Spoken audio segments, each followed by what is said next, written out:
nilikuwa nataka kuangalia makambi mengine yanaendeleaje. Kuna makambi yanaendelea hapa kwa station yetu. Nimeenda Kiembeni, nikaenda Kongoea, nikapata hiyo ndio muda tu nilikuwa nayo. Nilikuwa nataka niende free hata unaziwani lakini sikuweza. Lakini huko nimepitia, nimepewa salamu, mnazipokea. Salama, naomba nisaidiwe kiti bado kina maji tu, siwezi weka Biblia hapa. So nataka tuangalie yale tuliojifunza jana. Naamini mnakumbuka ili nisiwaulize maswali mengi. Mnakumbuka kweli tulijifunza nini jana? Ndio. Kwa hivyo nisiulize tulijifunza nini. Niulize. Wale ambao sasa kama wako watajuaje kile tulijifunza? Asante sana dada. Na uzuri ni kwamba sasa leo hapa naona hakuna wazungu sana vile. Ni wale tu. Kwa hivyo nikizungumza Kiswahili na Kizungu ni sawa. Pia nimegundua ya kwamba kuna wengine pia saa nyingine wanakosa sana. Ni vizuri sometimes nao tuwapatie mawili matatu. Jua hii lugha pia nayo hata si yetu vile. Ilifanya kuja hii lugha. Hata heri Swahili hii ni yetu hapa. Ama sivyo?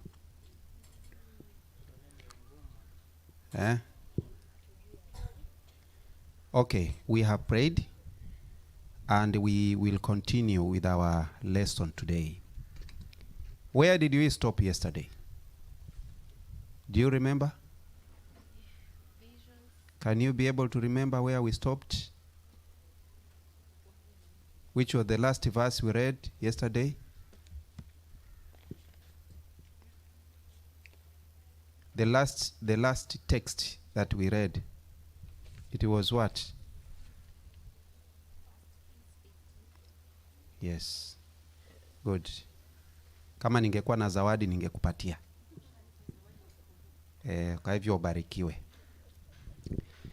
Asante.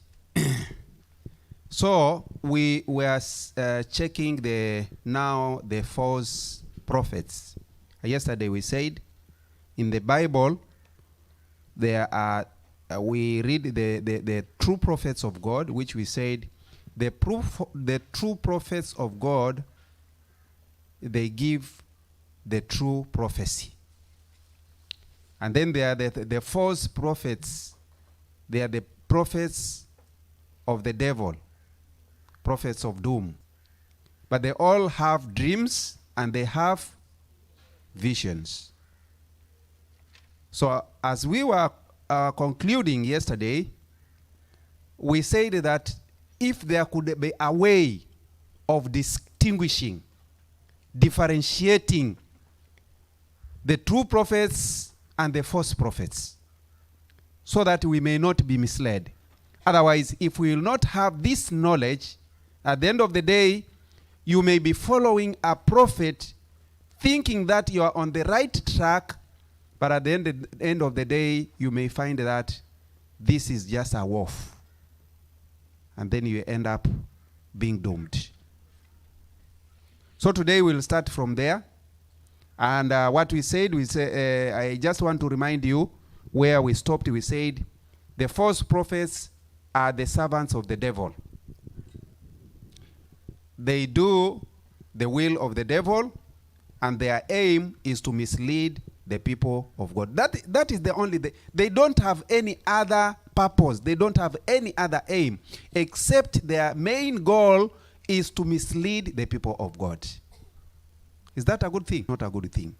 What about if you don't know? Maybe you are following that prophet who has that goal, that aim, and you don't know, and you are following that person.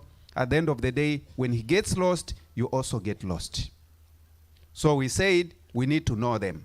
And then we read Jeremiah chapter 29, verse 8 and 9. And then we concluded with 1 Kings chapter 18, verse 22, which we are not going to read again today. But today, let us go to the New Testament and see what Jesus Christ said, and also the other disciples the apostles of Jesus Christ, what they told us concerning the false prophets. Let us start with John chapter 8, verse 44. John chapter 8, verse 44.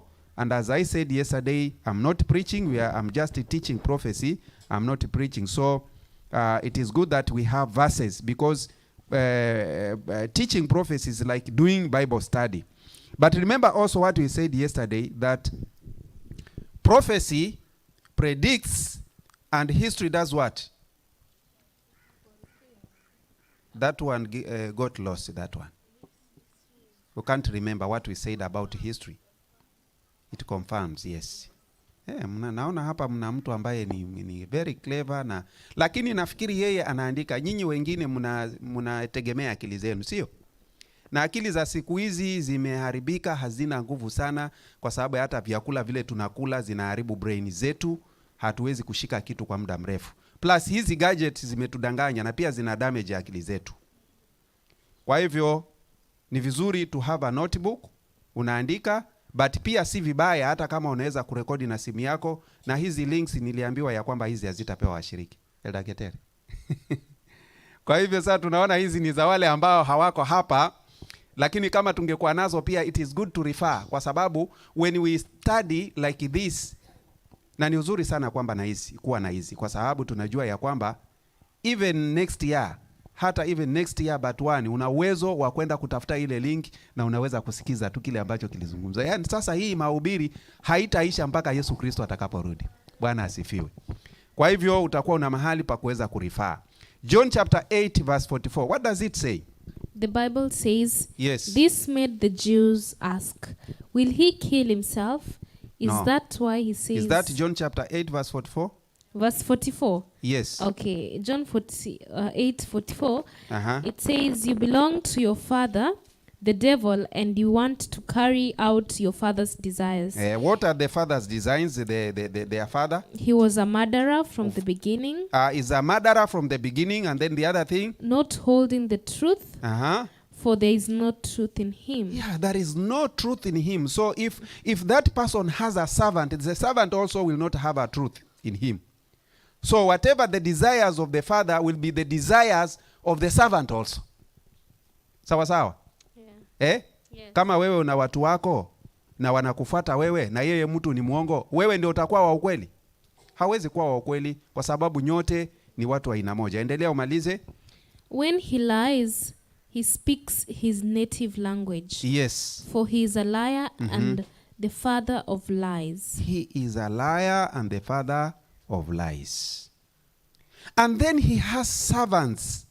And in the book of 2 Corinthians chapter 11 verse 13 to 15, the Apostle Paul is talking about the servants.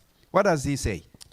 2 Corinthians 11 verse 13 says, for such people are false apostles, deceitful workers, squandering as apostles of Christ. And no wonder, for Satan himself an angel of the light. It is not No, surpassing. just read it well there. You have not read it.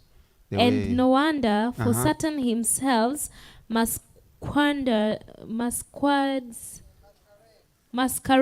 yes. For Satan himself masquerades as an angel of light. It is not surpassing then. Yes. Have you finished 15? No. Yes, go to up to 15. If his servants also masquerade as servants of righteousness, yes, their end will be what their action deserve. Yes. The devil works in disguise. Are we together? Yeye huwa anavaa maski. Si hizi kama hizi zetu, lakini hizi maski za COVID-19. Yeye huwa anajificha. Yaani kwa lugha nyingine ni kusema shetani hawezi kuja yeye mwenyewe tayari aonekane ndani ya mtu. That's why in the Garden of Eden alijificha ndani ya nini? Alijificha ndani ya nini? Ya nyoka. Alijificha ndani ya joka. Na huyo nyoka ndio wakati huo, by that time, kwa wakati huo Biblia inasema ya kwamba hicho ndio kilikuwa kiumbe cherevu sana wakati huo. Na by the way, hata saa hii unafikiri nyoka ni mjinga? Muone mahali hivi ametulia namna hii, alafu sema yote nikatafute gongo nije nimuue. Utampata? Hautampata. Kwanza anakuona tu vile unafikiria kwamba unaenda kutafuta gongo kumuua, yeye anaanza polepole namna hii. Ukishatoka tu na yeye anaanza, ukifika hayuko. And even today, in this world of today, the people that the devil uses are the genius people.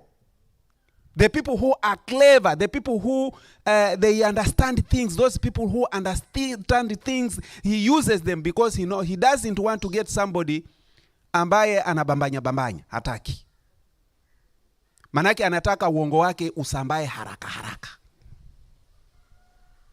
Tuko pamoja wapendwa? Kwa hivyo, yeye ndio tunasema ya kwamba he works in disguise. Yani huwa ni mtu ambaye anajificha.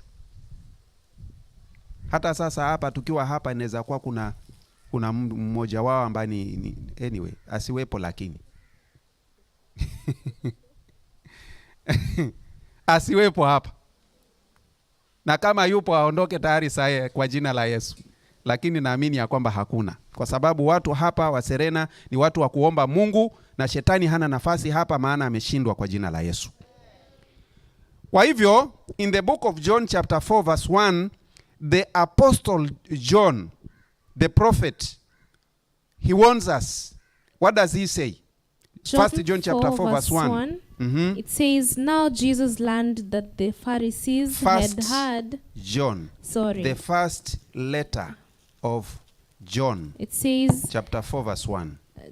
First John 4 verse 1 says, Dear friends, do not believe every spirit, but test the spirits to see whether they are from God. Because many what should we do? Test the spirits. We test them. So you should have something to test them. If you don't have an instrument of testing them, how will you test them? Are we together? Yeah. So we should test them. Even now today we have so many false prophets. Even around here we have them. Wakati fulani nikiwa mchungaji kule sehemu za Bomb district huko pande hizo. Kulikuwa na mtu mmoja hapa wanaitwa waombezi. Watu wanatoka mpaka Kisumu, wanatoka Busia, wanatoka wapi, wanakuja kuombewa hapo. Yani uko kote, utoke Kisumu, utoke kote huko kote, hakuna watu wa kuomba mpaka utoke huko ndio uje uombee hapa Migadini. Ni Mungu gani huyo ambaye hasikii maombi ya mtu mwingine huko, anasikia mambo ya mtu wa Migadini peke yake? That is not a true God. Mungu anasikia maombi ya mtu yeyote. Ukimuomba Mungu kwa dhati, Mungu anasikia na anajibu maombi. Bwana asifiwe. Kwa hivyo ndio mtumishi wa Bwana Yohana anasema ya kwamba tufanye nini? We need to test them. Kwa sababu gani? There is a reason that is given there. Sorry, this is how, dear friends, do not believe every spirit, but test the spirits to see whether they are from God, because many false prophets have gone out into the world. Because many prophets. There are many. There are not few. Okay, let's continue. Then let us read Matthew chapter 24 verse 24. The same message is given by Jesus Christ himself. He says, yes, for false messiahs and false prophets will appear and perform great signs and wonders to deceive. If possible, the instruments of testing these people is talking to us. Tumbiri naye amekuja kusikiza prophecy. Haya, twende Matthew chapter 7:13 to 23. Matthew 7 verse 13 to 23 says, yes, enter through the narrow